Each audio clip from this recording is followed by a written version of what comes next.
Tony, você já viu o curioso caso do homem que era cego, mas conseguia enxergar emoções? Tá curioso para saber qual que é o caso dele? Vem comigo que eu vou te contar. E bom, Tony, esse caso é de 2004, mas até hoje tem gente reproduzindo ele, basicamente como se fosse uma corroboração de que existe aura ou que os sentimentos influenciam na nossa personalidade de um jeito místico. E para mim só mostra como é que o nosso corpo é extremamente fascinante e não cansa de surpreender a gente com curiosidades extremamente interessantes. E bom, Shonens, esse caso saiu num artigo da Nature em 2004 e basicamente mostra que não tem nada de místico nele, mas tem coisas muito legais de neurociência que a gente pode aprender. Esse homem teve uma cegueira cortical, que é basicamente ele teve um AVC no cérebro, na parte do cérebro que processa as nossas visões, a nossa informação visual, que é o córtex visual. E só para você lembrar rapidinho como é que a nossa visão funciona, a nossa retina capta a luz do ambiente, transforma isso em impulsos neurológicos que vão até o nosso córtex visual, que processa esses impulsos para dar a nossa visão, para dar a imagem que a gente está vendo na nossa frente. Então a gente precisa desses dois, a gente precisa tanto do olho captando o que está acontecendo no ambiente, quanto do nosso córtex visual processando essas informações.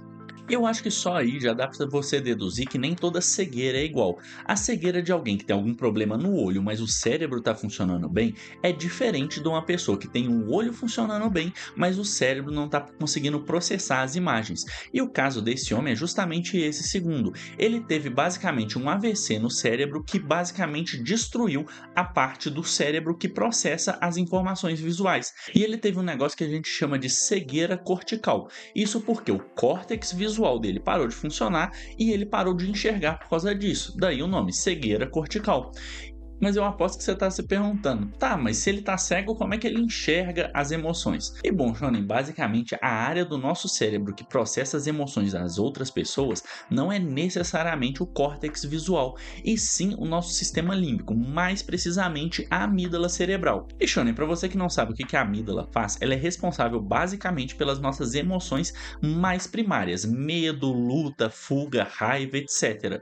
Então, basicamente, quando a gente via um leão na savana, era a amígdala que processava aquela imagem antes da gente conseguir racionalizar. Como é que acontece o seu processo de visão normalmente? O seu olho capta as imagens do ambiente, passa por o córtex visual para ele processar essas imagens, que depois passa para o seu córtex frontal. E depois que o seu córtex frontal toma conhecimento das informações visuais que a gente captou, é que ele vai decidir alguma coisa. Então, por exemplo, agora eu estou olhando para a câmera do celular para conseguir gravar esse vídeo para você. E isso está acontecendo porque meu olho captou a luz que está batendo no celular, mandou para o meu córtex visual, que mandou para o meu córtex frontal. Só que se aparecesse alguma ameaça aqui, o nosso cérebro tem um caminho muito mais encurtado para eu conseguir responder mais rápido a essa ameaça.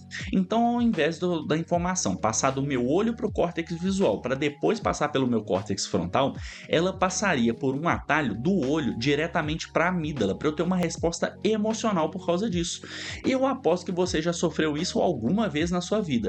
Sabe quando você está entrando em algum lugar, ou você está meio distraído e alguma coisa passa na sua visão periférica e você acha que é uma ameaça, por exemplo, um fantasma, ou então um demônio, alguma coisa assim, de noite principalmente, você toma aquele susto e depois você vai ver, é só uma roupa pendurada no seu cabide, por exemplo, que você esqueceu de guardar? Basicamente o que você teve foi uma resposta emocional a um estímulo visual antes do seu córtex frontal conseguir racionalizar aquilo. Então o que aconteceu foi, veio um estímulo rápido, você teve uma resposta de luta ou fuga processada pela sua amígdala antes do seu córtex visual conseguir processar aquela informação por completo e passar a informação para o seu córtex frontal, que é a parte racional do nosso cérebro. E esse mesmo mecanismo que funciona na hora que você vê, por exemplo, uma ameaça ou uma roupa pendurada, também funciona para você detectar a emoção das outras pessoas. Sabe quando você chega em algum ambiente e você sente que aquele ambiente está carregado ou que a energia ali está pesada? Basicamente, isso é sua amígdala processando a linguagem corporal e a expressão facial de todos ali e vendo que tem desconforto, hostilidade ou até uma insegurança em relação ao ambiente. E é por causa disso que você não se sente bem naquele ambiente, porque imagina, transpondo isso de novo para o meio de uma floresta. Os macacos em um grupo que estão tensos, pode ter um predador por perto, pode ter uma ameaça de uma briga, então você tem que ficar tenso junto para uma reação de luta ou fuga para você conseguir lutar ou fugir de alguma ameaça. E é por isso que esse mecanismo sobreviveu na gente até hoje. Então, Shone, a parte que processa as emoções dos outros no nosso cérebro é muito medular, ela é muito primitiva.